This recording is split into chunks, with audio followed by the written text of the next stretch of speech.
सारे जहां से अच्छा हिंदू हमारा हम बुलबुले हैं इसकी ये गुल पिता हमारा.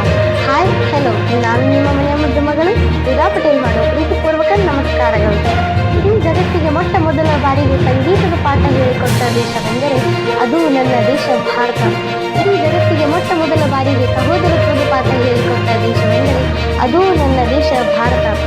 ಇಡೀ ಜಗತ್ತಿನಲ್ಲಿ ದೇಶಕ್ಕೆ ತಾಯಿ ಸ್ಥಾನ ಕೊಟ್ಟ ಮೊಟ್ಟ ಮೊದಲ ದೇಶವೆಂದರೆ ಅದು ನನ್ನ ದೇಶ ಭಾರತ. ಅಷ್ಟೇ ಏಕೆ, ಮುಕ್ಕೋಟಿ ದೇವತೆಗಳಿಗೆ ಜನ್ಮ ಕೊಟ್ಟ ತಾಯಿಯ ಒಡಲು ಈ ಜಗತ್ತಿನಲ್ಲಿ ಯಾವುದಾದರೂ ಇದೆ ಎಂದರೆ ಅದು ನನ್ನ ದೇಶ, ನನ್ನ ಹೆಮ್ಮೆಯ ದೇಶ ಭಾರತ. ಇಂಥ ಪವಿತ್ರ ಭಾರತಾಂಬೆ ಮಡಿಲಿನಲ್ಲಿ ಜನಿಸಿದ್ದಕ್ಕೆ ನಾವು ನೀವೆಲ್ಲರೂ ಧನ್ಯಾತಿ ಧನ್ಯರು. ಜನ್ಮಿ ಜನ್ಮ ಭೂಮಿಶ್ಚ ಸ್ವರ್ಗಾದಪಿ ಗರಿಯತಿ ಅಂದರೆ ನಮ್ಮನ್ನೆಲ್ಲ ಹೆತ್ತ ತಾಯಿ ಮತ್ತು ಹೊತ್ತ ಭೂಮಿ ತಾಯಿ ಸ್ವರ್ಗಕ್ಕಿಂತಲೂ ಮಿಗಿಲು ಎಂದರ್ಥ.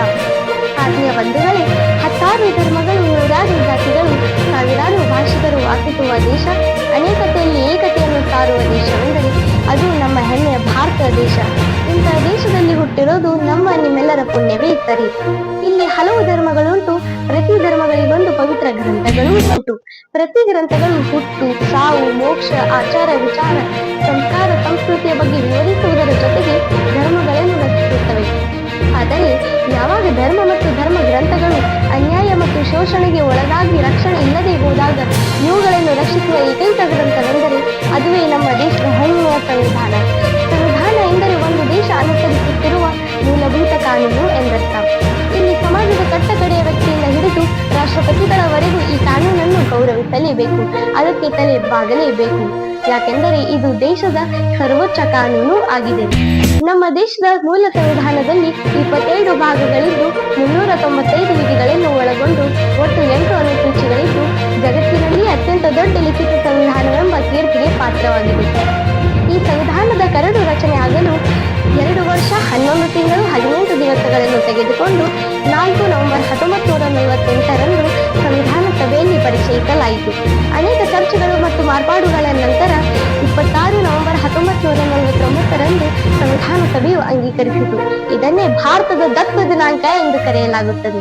ಈ ದಿನವನ್ನೇ ಭಾರತದ ಸಂವಿಧಾನದ ದಿವಸ ಎಂದು ಆಚರಿಸಲಾಗುತ್ತದೆ. ಇಂಥ ಶಕ್ತಿಯುತ ಸಂವಿಧಾನವನ್ನು ನಮಗೆ ಕೊಡುಗೆಯಾಗಿ ಕೊಟ್ಟ ಸಂವಿಧಾನ ಶಿಲ್ಪಿ ಮಹಾನಾಯಕನೆಂದೇ ವಿಶ್ವವಿಖ್ಯಾತಿ ಪಡೆದ ಡಾಕ್ಟರ್ ಬಾಬಾ ಸಾಹೇಬ್ ಅಂಬೇಡ್ಕರ್ ಅವರಿಗೆ ಭಕ್ತಿಪೂರ್ವಕ ನಮನಗಳು.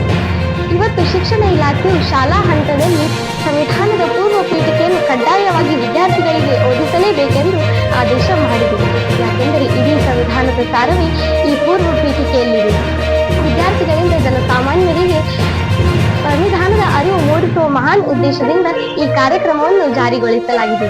ಈ ಪೂರ್ವ ಪೀಠಿಕೆ ಹೀಗಿದೆ: ಭಾರತದ ಪ್ರಜೆಗಳಾದ ನಾವುಗಳು ಭಾರತವನ್ನು ಒಂದು ಸಾರ್ವಭೌಮ ಸಮಾಜವಾದಿ ಜಾತ್ಯತೀತ ಪ್ರಜಾಸತ್ತಾತ್ಮಕ ಗಣರಾಜ್ಯವನ್ನಾಗಿ ರಚಿಸಲು ಭಾರತದ ಎಲ್ಲಾ ಪ್ರಜೆಗಳಿಗೆ ಸಾಮಾಜಿಕ, ಆರ್ಥಿಕ ಮತ್ತು ರಾಜಕೀಯ ನ್ಯಾಯ, ವಿಚಾರ, ಅಭಿವ್ಯಕ್ತಿ, ಧರ್ಮಶ್ರದ್ಧೆ ಮತ್ತು ಉಪಾಸನೆಯ ಸ್ವಾತಂತ್ರ್ಯವನ್ನು, ಸ್ಥಾನಮಾನ ಮತ್ತು ಅವಕಾಶಗಳ ಸಮಾನತೆಯನ್ನು ದೊರೆಯುವಂತೆ ಮಾಡಲು, ವ್ಯಕ್ತಿಗೌರವ, ದೇಶದೈಕ್ಯತೆ ಮತ್ತು ಅಖಂಡತೆಯನ್ನು ಸುನಿಶ್ಚಿತಗೊಳಿಸಿ ಎಲ್ಲರಲ್ಲಿ ಭ್ರಾತೃತ್ವ ಭಾವನೆಯನ್ನು ಮೂಡಿಸುವುದಕ್ಕೆ ದೃಢ ಸಂಕಲ್ಪ ಮಾಡಿದವರಾಗಿ ನಮ್ಮ ಸಂವಿಧಾನದ ಸಭೆಯಲ್ಲಿ 1949ನೇ ಇಸ್ವಿಯ ನವೆಂಬರ್ ತಿಂಗಳ 26ನೇ ತಾರೀಕಾದ ಈ ದಿವಸ ಈ ಮೂಲಕ ಈ ಸಂವಿಧಾನವನ್ನು ನಮಗೆ ನಾವೇ ಅರ್ಪಿಸಿಕೊಂಡು ಅಂಗೀಕರಿಸಿ ಅಧಿನೇಮಿಸಿಕೊಂಡಿದ್ದೇವೆ.